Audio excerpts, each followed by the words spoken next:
ওই তো ওই তো ওই তো পাইছি পাইছি পাইছি পাইছি পাইছি পাইছি পাইছি বসে, বাট তার ওন্না একদম বাহিরে। এমন আমার হতো একটা কাহিনী হয়েছে, এই জন্য আমি দাঁড়াই গেছি ওখানে। আমার গাড়ি প্রবলেম হওয়ার কারণে আমি ওই জায়গায় দাঁড়াই গেছি, বাট এমন ভাবে বসছে আল্লাহ জানে তার আমি পাবো কিনা। তারে কোথায় খুঁজি ভাই, কোথায় খুঁজি ভাই?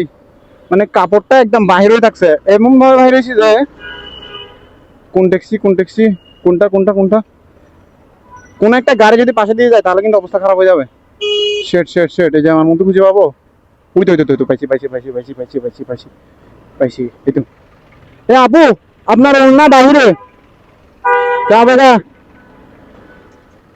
বাপ, বলতে পারছি এটা অনেক বড় বিষয়। না হলে হয়তো কি পাশে দিয়ে যদি কোনো একটা ট্যাক্সি যাইতো অথবা কেউ কিছু যাইতো তাহলে হয় কি, মানে এটাকে মানে আটকে যাবে, এরপরে হচ্ছে যে ছিঁড়ে অবস্থা খারাপ হয়ে যাবে গা। ছিঁড়ে টিড়ে ভিতরের অবস্থা খুবই করুণ একটা অবস্থা হয়ে যাবে।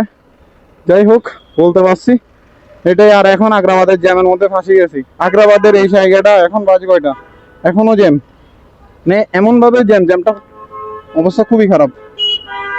ও নো, জ্যামে ফাঁসি গেছি। তাড়াহুড়াই করে যাচ্ছি। ইমার্জেন্সি কাজ ভাই, ব্যাংকের কাজগুলো অনেক বেশি ইমার্জেন্সি হয়ে থাকে। আর এই কাজগুলো যদি সময় মতো করতে না পারে তাহলে অনেক বেশি প্রবলেম হয়। ও আর আমি জ্যামের মধ্যে ফাঁসি গেছি। মানুষ বুঝে না ভাই, জ্যামের মধ্যে ফাঁসি গিয়ে আমাদের অনেক লেট হয়ে যায় অনেক কিছুতে। বাট মানুষ সেই জিনিসগুলো বুঝতে চেষ্টা করে না। মানুষ মনে করে যে কি রে, সময় মতো কেন আসো নাই। বাট সময় মতো পৌঁছাবার জন্য তো ইয়াওয়া লাগে, রাস্তা ক্লিয়ার হতে লাগে। রাস্তা তো ক্লিয়ার নাই, রাস্তার অবস্থা খুবই খুবই বাজে অবস্থা।